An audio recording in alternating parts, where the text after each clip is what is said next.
Hello friends, welcome back to the channel once again.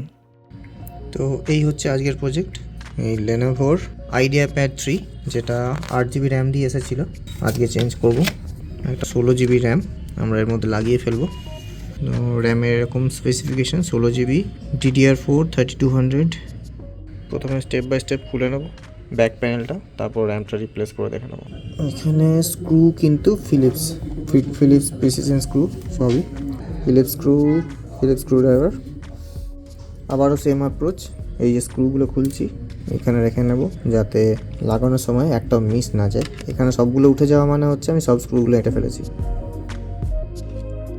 তো এই হিঞ্জগুলো সচরাচর যতটা টাইট হয় বা খুলতে যতটা বেগ দেয়, এটার ক্ষেত্রে কিন্তু ততটা অসুবিধা হলো না।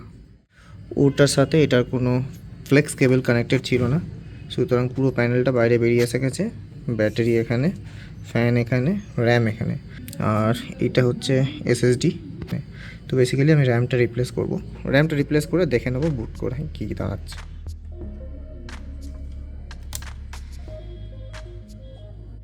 তো স্লটটা দেখে নিতে হবে।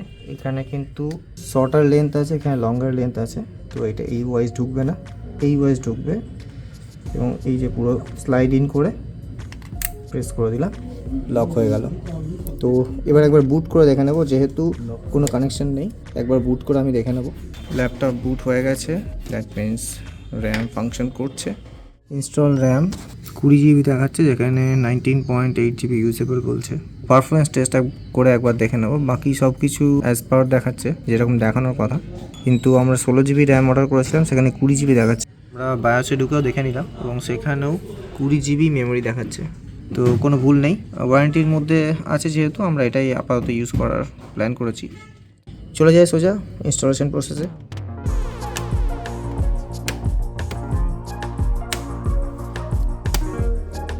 এই ভিডিওটাতে সম্পূর্ণ আমার সাথে থাকার জন্য আপনাদেরকে ধন্যবাদ। আবার আপনাদের সাথে দেখা হচ্ছে পরবর্তী ভিডিওতে।